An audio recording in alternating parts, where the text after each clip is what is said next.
झारखंड में सरकारी कर्मचारियों के लिए कुछ शर्तों के साथ पुरानी पेंशन योजना बहाल कर दी गई है। इसमें जो शर्तें रखी गई है इससे संबंधित मैं एक वीडियो अपलोड कर चुका हूं, डिस्क्रिप्शन में उसका लिंक मिल जाएगा। अब सरकारी कर्मचारियों के पास दो विकल्प है, या तो वो पुरानी पेंशन योजना में जा सकते हैं या फिर एनपीएस में बने रह सकते हैं। सरकारी कर्मचारी पुरानी पेंशन योजना में जाने के पहले यह जानना चाहते हैं कि पुरानी पेंशन की गणना कैसे की जाती है, पुरानी पेंशन प्राप्त करने के लिए न्यूनतम कितने वर्षों की सेवा होनी चाहिए, रिटायरमेंट ग्रेच्युटी क्या होती है, इसकी गणना कैसे की जाती है। तो इस वीडियो के माध्यम से मैं यह सब जानकारी आप लोग को उपलब्ध कराने की कोशिश करूंगा। नमस्कार दोस्तों, मैं हूं सुनील कुमार। चलिए इस वीडियो को शुरू करते हैं। और सबसे पहले मैं ये बता दूं कि मैं इस वीडियो में जो भी जानकारियां आप लोग के साथ शेयर करूंगा वो एक नोटिफिकेशन है आपका, जिसका गवर्नमेंट ऑफ इंडिया का नोटिफिकेशन है और ये 20 दिसंबर 2021 का है।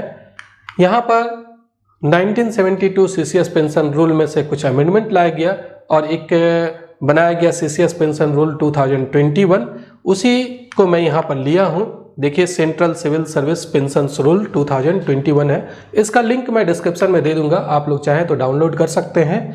तो चलिए अब सबसे पहले देखते हैं कि ग्रेच्युटी क्या है। ग्रेच्युटी तीन तरह की होती है, एक सर्विस ग्रेच्युटी होती है, एक रिटायरमेंट ग्रेच्युटी और एक डेथ ग्रेच्युटी। मैं यहाँ पर जो बात कर रहा हूँ वो रिटायरमेंट ग्रेच्युटी की बात कर रहा हूँ।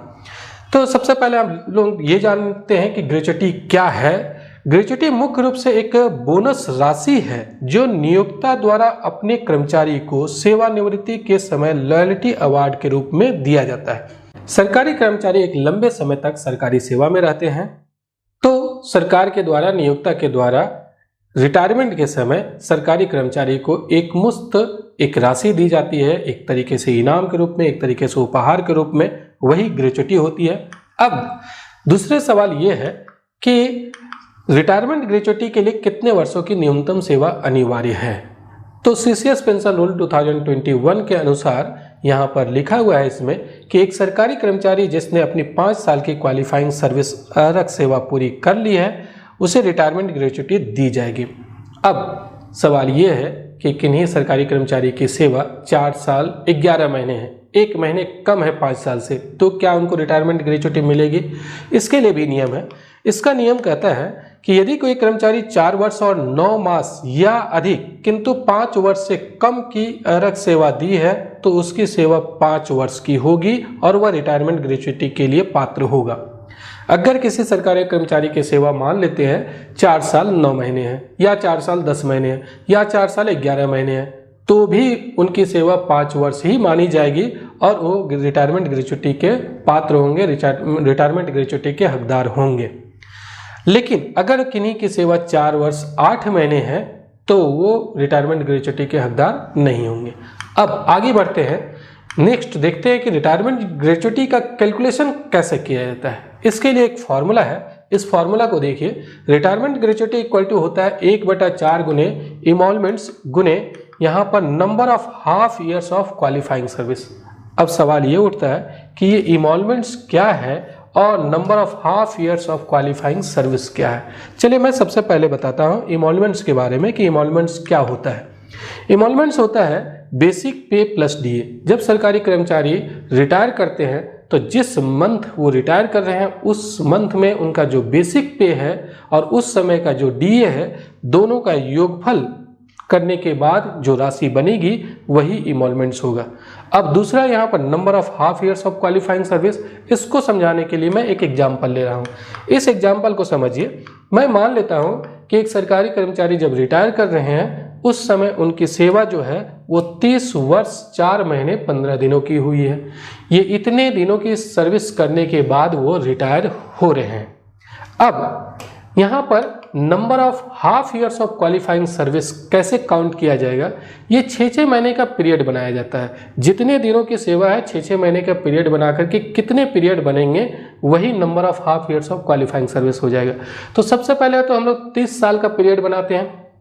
30 साल का 6-6 महीने का अगर आप पीरियड बनाएंगे तो 60 पीरियड बन जाएगा। तो ये तो 60 पीरियड हो गया। यहाँ पर आप ये ऐसा समझ सकते हैं कि ये जो 30 साल की सेवा है इसको जस्ट डबल कर देना है, तो वही number of half years of qualifying service हो गया। 30 साल की सेवा है तो उसका डबल कर दीजिए, 60 हो गया।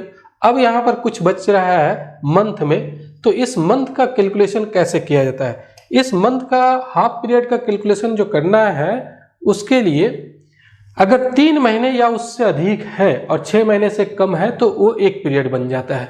तो यहाँ पर 4 महीने हैं, 3 महीने से तो अधिक है, तो इसके लिए एक पीरियड बन जाएगा, एक हाफ ईयर्स बन जाएगा। तो 30 साल का हाफ ईयर्स बनाते हैं तो 60, और ये 4 महीने 15 दिनों को हाफ ईयर्स बनाते हैं तो 1।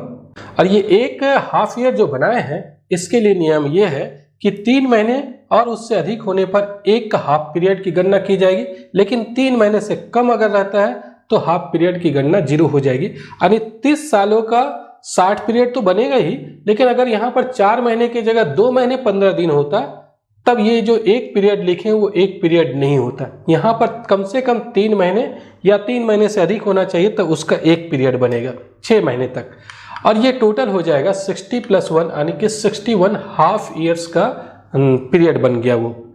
अब ये इसकी भी लिमिट है, इसकी भी एक सीमा है। इसकी सीमा ये है कि अगर 66 तक ही मैक्सिमम ले सकते हैं, मैक्सिमम लिमिट 66 है।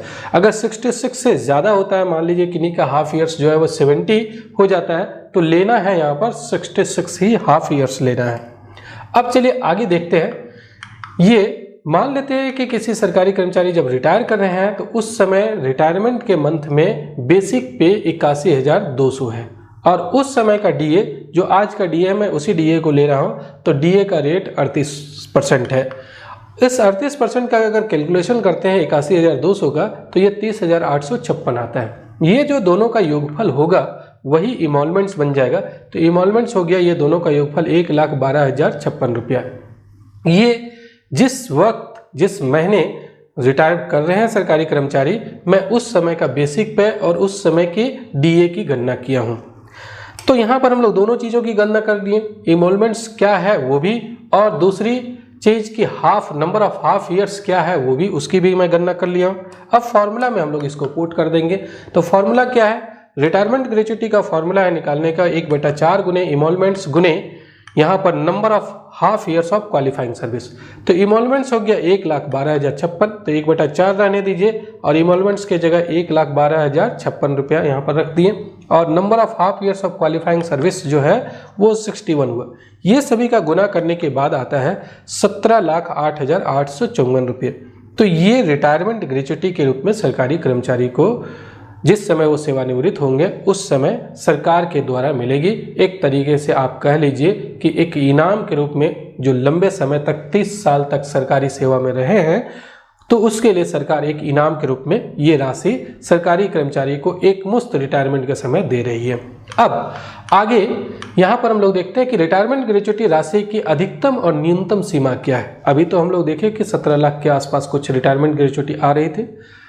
अब इसकी ऊपरी सीमा क्या है और न्यूनतम सीमा क्या है? तो इसके लिए नियम है कि अधिकतम सीमा 20 लाख से ज़्यादा रिटायरमेंट ग्रेच्युटी नहीं मिलेगी किसी भी सरकारी कर्मचारी को, और न्यूनतम राशि की कोई भी सीमा निर्धारित नहीं है। न्यूनतम राशि कुछ है ही नहीं, 20 लाख मैक्सिमम है।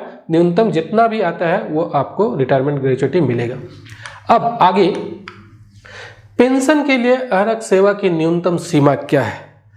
सभी सरकारी कर्मचारी ये जानना चाहते हैं कि कितने वर्षों की सर्विस होने के बाद पुरानी पेंशन के वो हकदार होंगे, और पूरी पेंशन कितने वर्षों के सेवा में मिलेगी। यहाँ पर सरकारी कर्मचारियों के बीच में कुछ कन्फ्यूजन है। अब जो सीसीएस पेंशन रूल 2021 है उसके आधार पर कुछ नियम में परिवर्तन हुआ। पहले कुछ नियम अलग था, इसीलिए सरकारी कर्मचारियों के बीच में कन्फ्यूजन है। तो मैं इस वीडियो के माध्यम से ये कन्फ्यूजन दूर करूँगा। सबसे पहले, कोई कर्मचारी न्यूनतम 10 वर्ष की पूर्णकालिक अहरक सेवा पूर्ण करने पर पेंशन का हकदार होता है। पेंशन का हकदार होने के लिए 10 वर्षों की सेवा जरूरी है। अब 10 वर्ष के न्यूनतम सेवा अगर हो जाती है तो वो पेंशन के हकदार हो जाएंगे, लेकिन 10 वर्ष से अगर कम सेवा है तो उनको क्या मिलेगा?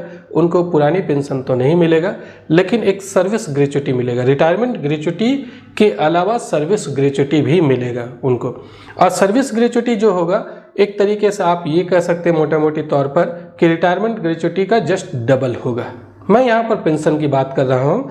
तो पेंशन के लिए न्यूनतम 10 वर्षों की सेवा होनी चाहिए। अगर किन्हीं की सेवा 10 वर्ष की हो गई है तो वो पेंशन के हकदार होंगे। अब दूसरी चीज, लेकिन स्वैच्छिक सेवानिवृत्ति की स्थिति में पेंशन के लिए 20 वर्ष की अहरक सेवा जरूरी है। अगर कोई सरकारी कर्मचारी वॉलंटरी रिटायरमेंट चाहते हैं, स्वैच्छिक सेवानिवृत्ति चाहते हैं, तो उनको पुरानी पेंशन का लाभ तब मिलेगा जब उनकी न्यूनतम सेवा जो है वो 20 वर्षों की हो चुकी है। अगर 20 वर्ष के बाद वो अगर वॉलंटरी रिटायरमेंट लेते हैं तो पेंशन के पात्र होंगे। लेकिन अगर नेचुरल रिटायरमेंट में अगर बात करें तो नेचुरल रिटायरमेंट के लिए 10 वर्ष की ही सेवा काफ़ी होती है। अब ये हम लोग जानते हैं कि अगर किन्हीं सरकारी कर्मचारी की सेवा 10 वर्ष से 1 महीने कम है तो इस स्थिति में उनको पुरानी पेंशन का लाभ मिलेगा या नहीं। तो इसके लिए नियम है कि यदि कोई कर्मचारी 9 वर्ष और 9 मास या अधिक किंतु 10 वर्ष से कम की अरक सेवा दी है तो उसकी सेवा 10 वर्ष की होगी और वह पेंशन के लिए पात्र होगा। यदि कोई सरकारी कर्मचारी 9 वर्ष और 9 महीने या 9 वर्ष और 10 महीने या 9 वर्ष और 11 महीने इतने तक की भी सेवा है तो उनकी 10 वर्ष की ही सेवा होगी और वो पुरानी पेंशन के पात्र होंगे। अब देखिए आगे नेक्स्ट यहाँ पर आता है कि पेंशन का कैलकुलेशन कैसे किया जाता है। सरकारी कर्मचारियों के बीच कुछ यहाँ पर कन्फ्यूजन है। कन्फ्यूजन ये है कि कुछ सरकारी कर्मचारी ये समझते हैं कि 10 साल या 12 साल या 15 साल में अगर रिटायर करते हैं तो पूरी पेंशन नहीं मिलेगी। अब जो सीसीएस पेंशन रूल 2021 कहता है कि आप 10 साल के बाद अगर रिटायर करते हैं तो आपको पूरी पेंशन मिलेगी। और पूरी पेंशन होती कितनी है, जो लास्ट बेसिक पे होता है उसका हाफ जो होता है वो पेंशन होता है। तो कैलकुलेशन क्या है, पेंशन का निर्धारण कैसे किया जाता है, ये इसके लिए एक फॉर्मूला है 1/2 गुने लास्ट बेसिक पे। जब सरकारी कर्मचारी रिटायर करते हैं तो उस मंथ में जो उनका बेसिक पे होगा उसका हाफ कर दिया जाएगा और उसमें डीआर का कैलकुलेशन करके ऐड कर दिया जाएगा, ये उनको पेंशन के रूप में मिलेगा। तो ये डीआर क्या है, जिस समय सरकारी कर्मचारी सेवा में रहते हैं उन समय उनको महंगाई भत्ता मिलता है, डीए मिलता है, और जब वो रिटायर कर जाते हैं तो उनको महंगाई राहत भत्ता मिलता है यानी कि डीआर मिलता है। डीआर और डीए का रेट दोनों लगभग बराबर ही होता है।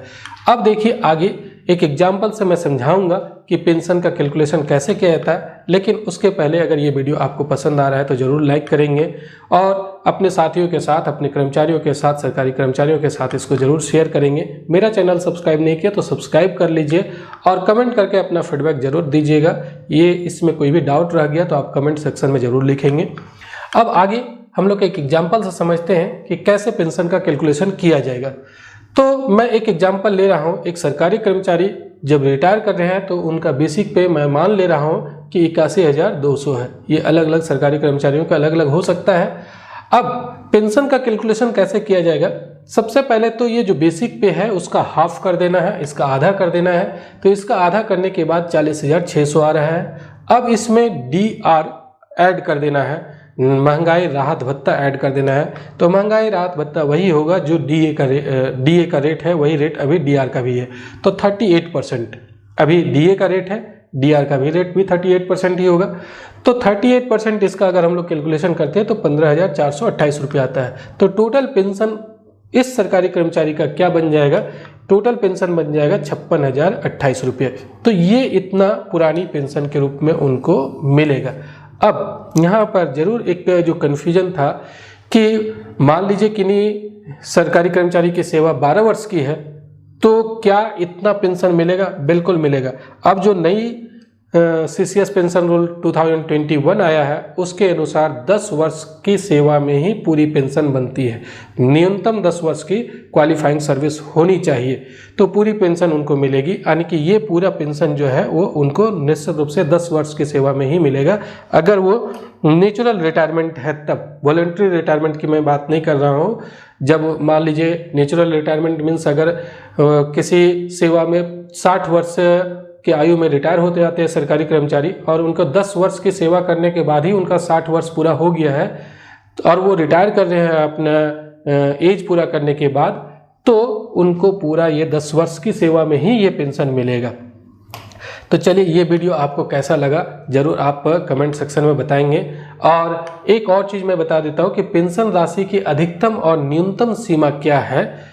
ये इसकी न्यूनतम सीमा भी है और अधिकतम सीमा भी है। पुरानी पेंशन में न्यूनतम 9,000 रुपये से कम पेंशन किसी को भी नहीं मिलेगी। अगर 9,000 से कम भी आ रही है तो उनको 9,000 रुपये न्यूनतम पेंशन निश्चित रूप से दिया जाएगा। और अधिकतम पेंशन मान लीजिए अगर 1,25,000 से ज़्यादा भी पेंशन बनता है तो भी उसको मिलेगा 1,25,000। ये अधिकतम सीमा है ये पेंशन की। तो आप जरूर कमेंट सेक्शन में बताएंगे कि ये वीडियो आपको कैसा लगा। इस वीडियो को देखने के लिए बहुत बहुत धन्यवाद। Thank you.